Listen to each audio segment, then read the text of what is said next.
गलत मार्ग पर चलने वाला व्यक्ति अगर शंकर भगवान पर एक लोटा जल, मात्र थोड़ा सा इत्र डालकर, कोई भी इत्र जो तुम्हारे पास में हो वो डालकर, अगर इत्र भी ना मिले तो किसी फूल की पंखड़ी को डालकर शिव को समर्पित करने लगता है, महीना भर लगता है, उसका मार्ग विभाजन हो जाता है, गलत मार्ग से सत मार्ग की ओर चले जाते हैं। आप उसको शिव भक्ति में लगा दो, आप उसको शंकर की भक्ति में लगा दो, आप उसको शिव स्मरण में लगा लो, आप उसको शिव भक्ति की ओर लेकर चले जाओ। जितने प्रयोग बताए जाते हैं, जितने यहाँ से उपाय बताए जाते हैं, ये उपाय, ये प्रयोग, ये सारे जो प्रयोग हैं, उपाय हैं, ये ध्यान देना,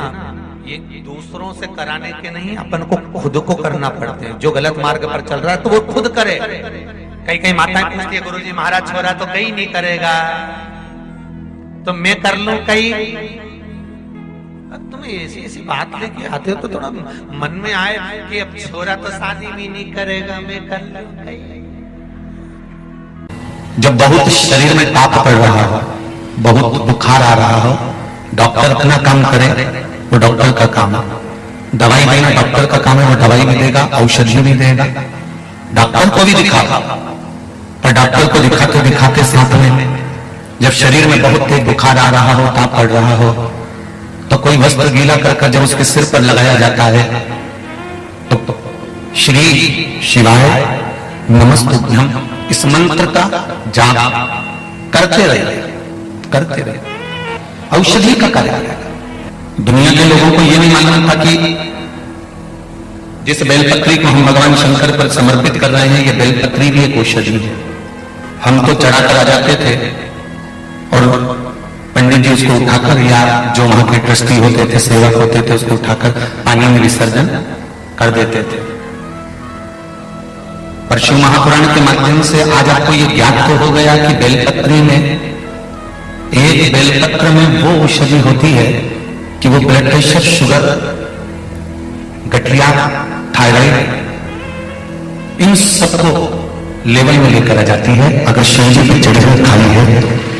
आपको बीच बीच में कहा कि रुद्राक्ष का जल पीना चाहिए। अगर कैंसर जैसी बीमारी है, ब्लड प्रेशर जैसी बीमारी है, या आपका डायलिसिस चल रहा है, या आपका लीवर किडनी गड़बड़ हो गया है, तो जो रुद्राक्ष आपको कवरेश्वर धाम से मिला हो, अभी तो फिर बंद है, पर मिला हो और हो तो उसका जल ताम्र पात्र में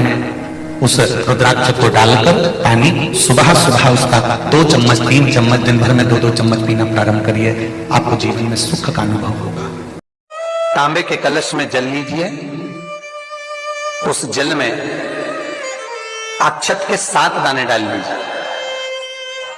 ये जो 7 दाने अक्षत के आप डालेंगे, जो बच्चा पढ़ने में कमजोर हो, विद्या में कमजोर हो, या बुद्धि या विवेक से कमजोर हो, मैं उनके लिए भी कहूंगा जिनकी बुद्धि काम नहीं करती, जो मानसिक विकलांगता के प्रति, आज आपका विवेक शांत नहीं है, बहुत क्रोध आ रहा है, चिड़चिड़ प्रवृत्ति हो रही, घर में अच्छा नहीं लग रहा, परिवार में बात कर रहे हो और मन शांत नहीं है, मैं उनके लिए भी कहूंगा कि जो भगवान के मंदिर जाते हो और मंदिर में जाकर उनको चित्त ना लगता हो, भगवान के मंदिर में पहुंचकर उनको मूर्ति का दर्शन कर ठीक ना लगता हो, वहां पर भी उनको श्रेष्ठता नहीं लगती, उनके लिए भी कहूंगा चावल के 7 दाने जल के पात्र में डाल लीजिए और मात्र 5 पुष्प सफेद जल के पात्र में डाल लीजिए। दुर्वा के 3 बट, एक लंबी सी जो दुर्वा होती है, दुर्वा में 3 गांठ पड़े, लंबी डंडी होगी तो 3 गांठ अपने आप आ जाएगी, 3 बट वाली दुर्वा उस जल के अंदर डाल लीजिए और शंकर के मंदिर में जाकर उस जल को समर्पित कर दीजिए। जल समर्पित करना है, ये वाला जो जल चढ़ाएंगे आप शंकर को, जैसे शिवलिंग सामने है और जल का पात्र अपने हाथ में है, तो उल्टा जल चढ़ाएंगे, ऐसे आपकी ओर मुख करा हुआ कलश भगवान शिवलिंग पर आप चढ़ाएंगे, उल्टा के बाद इस तरह। मात्र 15 से 20 मिनट में जिसकी चित्त वृत्ति रमती नहीं हो, शांत नहीं हो रही हो, बुद्धि चित्त ना लग रहा हो, 15 से 20 मिनट में अंतर आ जाए।